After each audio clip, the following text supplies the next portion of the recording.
from Las Vegas, extracting the signal from the noise. It's theCUBE, covering Interconnect 2016. Brought to you by IBM. Now your hosts, John Furrier and Dave Vellante. Okay, welcome back everyone. We are here live in Las Vegas for exclusive coverage of IBM Interconnect 2016, winding down day 2 of 3 days of wall-to-wall coverage. This is theCUBE, SiliconANGLE's flagship program. We go out to the events and extract the signal from the noise. I'm John Furrier, my co-host Dave Vellante, excited to kind of wind down the day with a great guest, Amy Wilkinson. She's the author of the book Creators Code, lecturer at Stanford. Welcome to theCUBE. Thank you, I'm excited to be here. Thanks for taking time out of your book signing to come and join us, because really love to get into the nuances of entrepreneurship. And we're kind of in this new era, right? So there's always the entrepreneurial books of what's been told, are you born with it, can you learn it? I mean, obviously you teach us all, maybe I won't be too biased, but my feeling. But you know, that's the age-old story, entrepreneurship, but now it's accelerated. It's so fast, it's different, and people are trying to understand it. What's going on with entrepreneurship right now? So, you know, it's a trend in the country, there's no doubt. The data actually shows that if we want to create jobs in the economy, you have to start companies that will go to scale. So all the net new jobs are with companies less than 5 years old. So we're seeing the proliferation of entrepreneurship, and creators are everywhere. And the book? Talk about the book. So the book is called The Creators Code. Let's get the prop. It's just been handed to me here, so that is what it looks like. It's based on 200 interviews with founders of companies, creators of new ideas that have scaled businesses over 100 million in annual revenue between 5 and 10 years. So founders of companies like LinkedIn, Airbnb, Tesla, SpaceX, Dropbox, PayPal, a number of Silicon Valley companies, but also looking across. So Chipotle, Chobani, Under Armour as a sports brand, Spanx as a women's undergarment company, JetBlue as an airline, et cetera. So I went out and talked to all these different founders to figure out the leadership skills they had in common. Let's apply some machine learning in real time here. What's the pattern recognition? Oh, the pattern, sure. That's the code. The code, right. Cracking the code. That's so right. What is the Creators Code? What can you share? What is their habits? What do they do? What are the top things that entrepreneurs We'll still get the book. Oh, yeah. Well, I just downloaded it. There are 6 essential skills, right? And I'm happy to go through them rapidly if that's interesting. Okay. So skill 1 is called Find the Gap. It's about how do you spot an opportunity or gap that other people don't see. Skill 2 is called Drive for Daylight. How do you manage speed like a race car driver? So you look for the light on the horizon. It's forward focus. Skill 3 is called Fly the OODA loop. And OODA stands for Observe, Orient, Decide, Act. So it's a fast decision-making framework. Originally, it was an Air Force fighter pilot framework. How could you shoot down a competitor in 40 seconds or less? You would have to observe, orient, decide, and act faster. Same thing in a business landscape, right? Skill 4 is called Fail Wisely.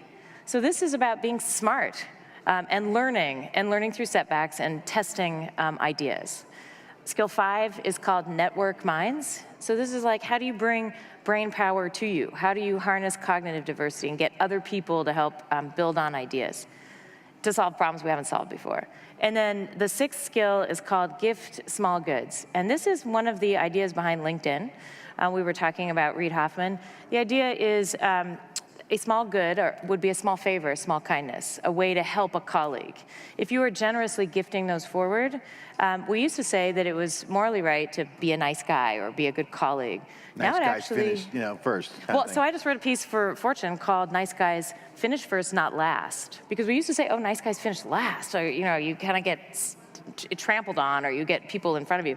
In fact, now if you're collaborative and helpful to your colleagues, your reputation is transparent. We know. We can find information on LinkedIn or on social media. We can Google you. If you're helpful, ideas come to you, deal flow comes to you, talent comes to you. It actually makes you a lot more productive. That's the network effect kind of in working towards somebody. That's right. So some of these are tried and true.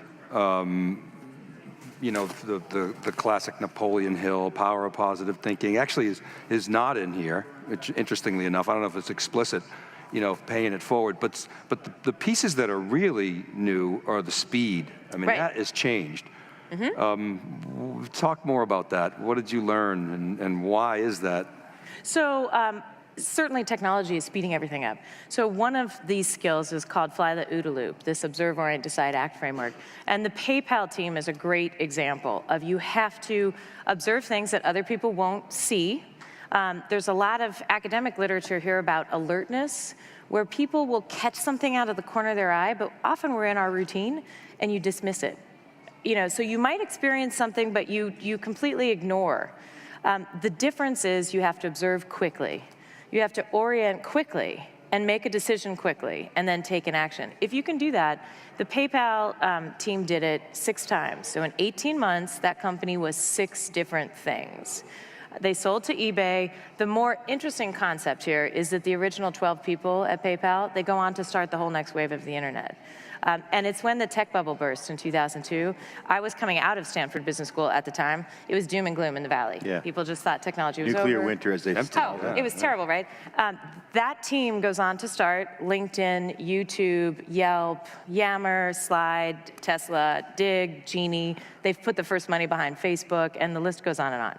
And so when you actually dive in and say, well, how are you able to not only do this once, but over and over and over, and you spend time with all of those different founders, what they start talking about is observing things that people miss, acting quickly, deciding based on counterintuitive data, maybe, and taking action. Was it because they failed smartly, or that they had the DNA of their experience with PayPal? Can you root it back? What observations did you take away from that? Because PayPal was a success. I mean, yes, it was. I mean, some would argue it could have been even more successful, but there are some stories of those guys kind of had the coming of age in PayPal. Right. They were a bunch of geeks kind of hanging out, doing their thing. But they had multiple near-death experiences, right? So PayPal almost didn't survive multiple times. So the formative years, was that a part of it? I think, well, yeah, so this is part of the idea. On the nature and nurture debate, I'm on the nurture side. You can learn, right? So this is the argument that, yeah, they learned quite a lot, and then they took it forward in all the other companies that they started. So, I think the skill set, the 6 skills, learnable, teachable, accessible, it doesn't require a credential or a degree or perfect timing. So we heard on the cube earlier. What? And what doesn't kill you makes you stronger? Yeah, I think, well, so the fail wisely idea is failure is almost a badge of honor in Silicon Valley as long as you learn. I got a lot of badges. Yeah, right. But here's the thing is you can't keep failing the same way. That is not smart. That's insanity. Right, yeah, so if you are learning through setbacks and you're more resilient and you're gaining information and you're redirecting your course, that actually is pretty wise. And this other one, the network of minds. I mean, I can't wait to read the book. I eat this stuff up. I've been chasing windmills for a long time. Yeah. And I think of, the Mastermind Alliance. You've heard that one before, but I'm looking for differences. The network can be a lot bigger, a lot faster, a lot more social.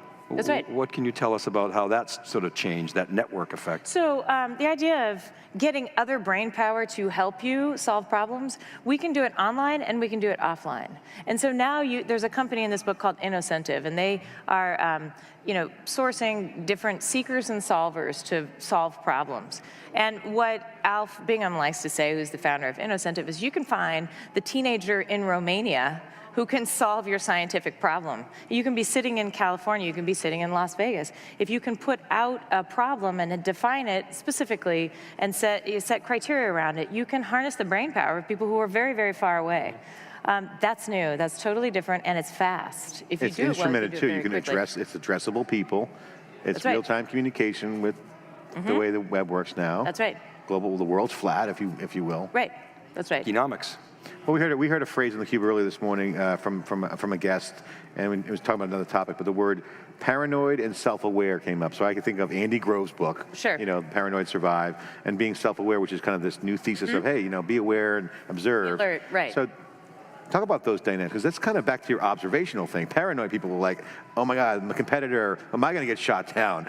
Right. Whatever metaphor. So are those tied into this? Because those are concepts that worked well. Intel has right, that I think that's true. So I think it's a lot about curiosity, which sort of dovetails with what you're saying.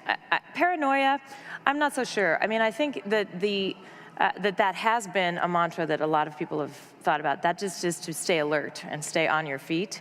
I think it's creating new concepts, companies, initiatives, ideas, takes a lot of confidence. So whether we call that paranoia or we call it believing that your work matters, persevering, grit, I mean, there's a lot of other words for it that are being used now. But I think curiosity is huge. So there is research that shows that an average 5-year-old will ask about 100 questions a day. And then as we age, people ask less and less questions. The big difference with people who will create new concepts, business ideas, is they keep probing. So if you spend time with Elon Musk, and he's featured in this book for Tesla and SpaceX, and I've spent some time with him, he is filled with questions all the time. Can we build a reusable rocket? Can we land a rocket on a sheet of flame? Can we build a car with 7,000 tiny batteries? Why not? What are the constraints? How do we remove them? You know, I mean, it's Curious just mind really is always looking for on. some intoxicating, ingredient to feed that, intellectual. Right. So I think that, that is the overarching sort of framework, I think. You have to be curious and you have to be willing to be uncomfortable and ask. So IBM's got this whole cognition thing going on, which we love. It's got a big data angle to it, a lot of tech involved. And a lot of stuff we're talking about, we see every day in Silicon Valley, the pay it forward, certainly very community, right. Is a back channel, is a front channel, Game of Thrones, whatever metaphor you want to use. But outside of Silicon Valley, how is the book being received? Because people want to emulate kind of the Silicon Valley formula, but now you have this cultural shift where a 15-year-old in Romania could do something insightful and be part of a virtual Silicon Valley. Right. So give us an update there, because Tina Seelig talks about the same thing too. Sure. So the book is in all English-speaking world. Simon & Schuster brought it out. I literally yesterday flew home from India and Sri Lanka. I've just spent the last 6 weeks in Asia. We released the book in Chinese in September, so China is 1.3 billion people, India is 1.2 billion people. Together they make up 40% of the population of the Earth, right? So I'm over there now. 1% penetration will be good on the book sales. Yeah, well, I mean, let's think positively about that, right? But it is a global economy that we operate in. The data set behind this book is US. And so still, if you want to start and scale a new idea that is all over the globe, Silicon Valley is a powerful place to do that. But I don't think that there's any reason to think that the next ideas are not coming out of Shenzhen or Shanghai or Bangalore or Mumbai or Delhi or, we're going to see global innovation in coming India from everywhere. and Asia, it used to be outshoring. Now there are real product teams out there, real intellectual property being developed, meaning different politics and whatnot, but still from a technology perspective, huge shift. And that wasn't like that 10 years ago. Yeah, there's an argument to be made that in China that Baidu and Tencent and Alibaba, their 3 huge technology companies, are ahead of the US technology players. And there are different innovations that you see there. WeChat, for example, is a platform that would have online the ability to book a car, that would be our Uber, monitor your health, that would be our Fitbit, find a date, that would be Tinder, book a doctor's appointment, that would be the My Healthcare, all the different platforms online. I mean, you can do all of that on one platform in China. So for example, that is ahead of the US marketplace, I think. So what is the new code that be cracked? So beyond the book, as you look forward, what's next? What is the dot that connects? Where's the arrow being shooting forward to? Well, here's one thing that I think is interesting about the research process behind this book and then where it's grabbing some attention, and that is in the corporate space. So the data set here is founders of new companies, but there's a huge appetite that I'm finding, it's somewhat surprising to me, in how do you create inside a large structure? Is it the same skill set? And I think it is. It's the same 6 skills, but you can create and scale inside of IBM. That's pretty important. Or inside of GE, or inside of a lot of the really big companies globally. And so I think that is, in many cases, the next frontier. But that's not the audience for whom you wrote this book. Who would you write this book for? This has got a pretty broad-based audience, and so it's definitely creators of new companies. And I teach at Stanford Business School, so there's a whole wave of next people that are coming into the marketplace. It is also, though, for people who are aged 30 to 50, and the data shows that an average first-time founder in the United States is 39 years old. It is not a 20-something wearing a hoodie and flip-flops in Silicon Valley. We So think I founded my first company, 39. 39, is that right? Yeah. Yeah, well then you're right on, on the trend. On the yeah. number. So we're seeing a lot 2 of years people. ago? Yeah, Thank just you, a couple John. years ago. Thank you very much. Yeah. And also those what we're battle seeing scars in the too. US is that baby boomers are creating companies in greater numbers than their millennial kids are. And so that's counterintuitive. That's not what we think. But people are living longer. They're, wanting to have other experiences. Not everyone wants to play golf. They're happy to go out and start a company. And millennials tend to be risk averse now, because they're carrying big student loans. What's the business school vibe right now at Stanford? Obviously, business schools change. I mean, venture capital's changing, how the funding's changing. The entrepreneurship seems to be off the charts. Computer science at Stanford sold out basically in the enrollment, huge. Right. How is that changing the business school? Are people like springing with ideas? Is it flourishing? I mean, are people like going crazy with all these new ideas? What's the vibe? Everybody's got a business plan like Hollywood scripts. Is it like that? How robust is it in the business school? Well, Stanford? so Stanford is an amazing place to begin with. The business school is now all individualized curriculum. And this is what really distinguishes Stanford Business School from other business schools. I spent the last 5 years at Harvard, and I just have moved back to Silicon Valley to teach at Stanford. And that I'm voting with my feet, let's just say that. Like, I'm very happy to be back on the West Coast, and I'm very happy to be at Stanford. Well, wasn't that the whole point of Stanford, right? To build something better than Harvard? Anyway, To build something new. To build something new and to be very forward-looking. The building is beautiful, the new business school. Yeah, Oh, it's a my great God. it's a great center. Okay, But so you what voted with your makes it feet. great- That's intriguing. What makes it great is the collaborative nature of it, and the entrepreneurial nature of it, and the personalized experience of it. So students, if they're interested in China, are doing exchange programs with China. If they're really interested in marketing, they can target their curriculum towards that. If they're really interested in finance, they can be going deep in finance very early. And so the MBA is becoming something that is individualized more and more That's to great. what students I like are that. really curious about. I mean, it's back to this curiosity thing. Yeah. So, and undoubtedly, it's a place for entrepreneurs and entrepreneurship. Yeah, right? it's certainly. Stanford's a great campus. Love it. My kids go to Palo Alto High School right across the street. Just renewed my season tickets this year. Good. Again. We just won the Rose Bowl. Yeah, absolutely. Stanford. Go More than Cardinals. one. People think I love Stanford. Dominated. Yeah, that was good. I love Stanford. 'cause, Washed Iowa. They got a good football team now. So, well, thank you so much for spending the Thank time you. Yeah, and this the has been book. fun. Good to meet you. We really appreciate it, and congratulations. Thank you. We'll see you around town in Palo Alto. I look forward to in it. business school. This is theCUBE, bringing you all the action, cracking the code, cognition, cognitive thinking, sharing the data. Amy Wilkinson, thanks for joining us, author here on theCUBE. We'll be right back with more coverage tomorrow, day 3. All the top guests are coming in tomorrow. Top players, all the leaders, the most powerful people in the enterprise tomorrow. We'll be right back tomorrow. See you tomorrow. All right.